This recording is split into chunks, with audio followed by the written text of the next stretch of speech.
दिलदार पाकिस्तान में शहजादी का प्यार भरा आदाब। वक्त हुआ जाता है उर्दू अदब की पॉडकास्ट का। गोशाए मजमून। आज का मजमून हमने लिया है किताब आमना सामना से, जिसे लिखा है दिलदार परवेज भट्टी ने। आज के मजमून का उन्वान है जंग के बादल अमन की छतरी। लिखते हैं मुतवक्का आने वाले जनरल आसिफ नवाज चुप हैं कि अपनी बारी पे बोलेंगे। वो बहुत देर से बारी आगे ब्रैकेट में लिखा है यानी कि खिड़की में बैठे इंतज़ार कर रहे थे। मुतवक्का जाने वाले जनरल मिर्ज़ा असलम बेग इतना बोलते नहीं जितना छप जाते हैं। जाने से पहले इल्वदाई दौरों पर हैं और जहां फ़ौजी यूनिटों से बात करते हैं वहीं पर शह सुर्खियां बनाने वाले रिपोर्टर पहुंच जाते हैं। जनरल साहब को अगर सियासत पर बोलने का चस्का ना होता तो वो अखबार वालों को मज़ा ही ना आता। अगर मैं जनरल साहब की जगह होता तो 18 अगस्त को लंदन चला जाता। दूसरे मशहूर जनरलों की तरह अमेरिका नहीं जा सकता था, इसलिए लंदन में बेहतर है। या फिर मैं किसी लसानी तंजीम की पंजाब और सरहद में तंजीम नौ शुरू करता, या फिर चुपचाप किसी गुजरे हुए सानहे की इंक्वायरी कमेटी के सामने खड़ा हो जाता, या फिर इन तीनों बातों से अपना दामन बचाने के लिए खूब खूब बोलता जो जनरल साहब कर रहे हैं। इनका किसी भी चीज़ में मुलव्वस होना बनता नहीं। उन्होंने तो इक़्तिदार को इस वक्त ठोकर मार दी जब लैलाए इक़्तिदार इनके कदमों से लिपट रही थी। वैसे तमाम किस्म की लैलाएं अगर एक बार आपको इन तन्हाई में मिल जाएं तो आप उन्हें शेर ही सुनाते रहें तो फिर वो दोबारा मौका नहीं देती। जनरल साहब को भी बस्ती शाल कमाल के सहरा में इक़्तिदार की लैला तन्हा मिली थी। आपने फ़ौरन मशवरा करने के लिए इस्लामाबाद का रुख किया। इश्क में अक्सर फ़ायदा वही उठाता है जो पैगंबर हो या मुशीर और सलाहकार। बेग साहब के साथ भी ऐसा ही हुआ, जो कि बहुत अच्छा हुआ। मार्शल लॉ ना लगाने का एहसान इनका हम पर है। तमगाए जमहूरियत उन्हें पिछली हुकूमत ने दे दिया। अब वो यानी कि पिछली हुकूमत तमगाए रेफरेंस लिए फिरती है, मगर कोई क्रेडिट लेने को तैयार नहीं। बहरहाल जनरल साहब बोल रहे हैं। आप फरमाते हैं कि जंग के बादल छा रहे हैं।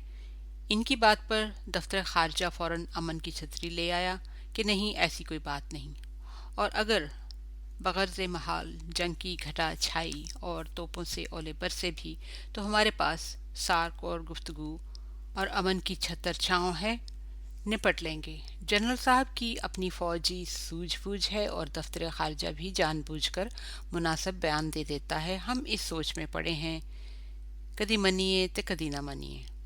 मुसलमान तो हर दम जंग के लिए तैयार रहता है। बुनियादी अरकान में जहाद का जिक्र भी है, इसीलिए मुसलमान जहाँ जंग हो वहाँ तैयार होता है, और जहाँ जंग ना हो वहाँ वो उसका सामान करता है।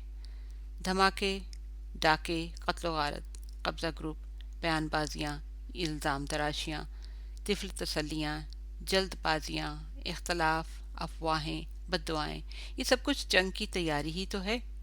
दुश्मन से ना सही, सिर्फ खाना खराबी और खाना जंगी ही सही। कौम पर कुछ दिन ऐसे आए थे जब उसने 1965 के जज्बे को आवाज़ दी थी, मगर अमेरिका से हमारी दोस्ती आड़े आई। सऊदीया से हमने ताल्लुकात निभाए, और इस मुश्किल तरीन मरहले पर जबकि एक मुसलमान मुल्क ने दूसरे मुसलमान मुल्क पर कब्ज़ा किया और मुस्लिम उम्मा आपस में इख्तलाफात का शिकार हुई, तो हमने वही फ़ैसला किया जो अताउल हक कासमी और दूसरे रास्तुल अक़ीदा दानिशवरों ने किया, और इराक़ को हज़ीमत हुई। कौम का जज्बा ठंडा हुआ और वो फिर दोबारा वीडियो रेस यानी कि घोड़ दौड़, इल्म नजूम, सियासी पेशन गोइयाँ और शॉपिंग प्लाजों के चक्कर में आ गई। आप शाम को बड़ी मार्केट चले जाइए और कारों की कतारों की तरफ देखिए। यह कौम जंग के लिए तैयार नहीं, इसलिए कि उसे यकीन है कि सरमायादाराना निज़ाम की पजीराई और प्राइवेटाइजेशन के दौर में जंग नहीं हो सकती। हमारी फ़ौज अपनी मुकम्मल तैयारी में है, इसीलिए दुश्मन के एजेंट उसे अंदरून सिंध अपने ही लोगों में उलझाए रखना चाहते हैं। दुश्मन जानता है कि हमने फाजलपुर से गुजरांवाला और सियालकोट के माने हुए खरादियों से बनवाए हैं। हमने नया मिसाइल बना लिया है, हमने नया टैंक बना लिया है, जिसे हुबरू वज़ीर आज़म ने खुद चलाया और दुश्मन को टीवी पर अपनी झलक दिखाई। इसीलिए लोग हुकूमत ख़त्म होने की बात करते हैं। फ़ौज, सियासतदान, पुलिस और अवाम सब अपना अपना काम करें, एक दूसरे से ना उलझें, एक दूसरे से अपने काम ना करवाएं। पुलिस शहर की फ़ौज बन जाए और फ़ौज बॉर्डर की पुलिस का रोल अदा करे। सियासतदान बुग़्ज़ मुआविया से काम न लें, बात को तोला जाए, कही हुई बात का भरम रखा जाए, सुनी हुई बात को परखा जाए और पूरा मुल्क एक सेहतमंद फॉर्म बन जाए तो बात बन जाए। मेरी तरह हर कोई ये सोचे कि मैंने वज़ीर आज़म को वोट नहीं दिया, पर अब तो वो मेरे वज़ीर आज़म हैं। ऐसे ही वज़ीर आज़म हमें अपना जाने। मैंने वोट किसी को भी नहीं दिया, मेरी तो इलेक्शन वाले दिन ड्यूटी ही इस्लामाबाद में थी और मैं नताइज सुना रहा था, कभी हंस और कभी रो रहा था। दुश्मन हर तरफ से वार कर रहा है और हमें कुछ खबर नहीं कि जवाब देना है, बयान देना है या पहले बयान की तरदीद करनी है। शहजाद कैसर की एक काफ़ी सुनिए और सरधुनिए।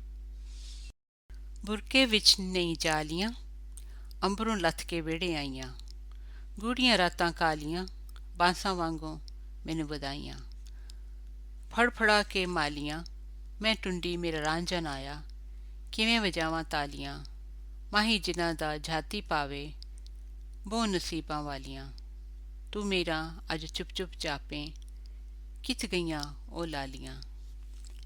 ये था आज का मजमून, जिसका उन्वान था जंग के बादल अमन की छतरी, जिसे हमने लिया था किताब आमना सामना से। किताब को लिखने वाले हैं दिलदार परवेज भट्टी।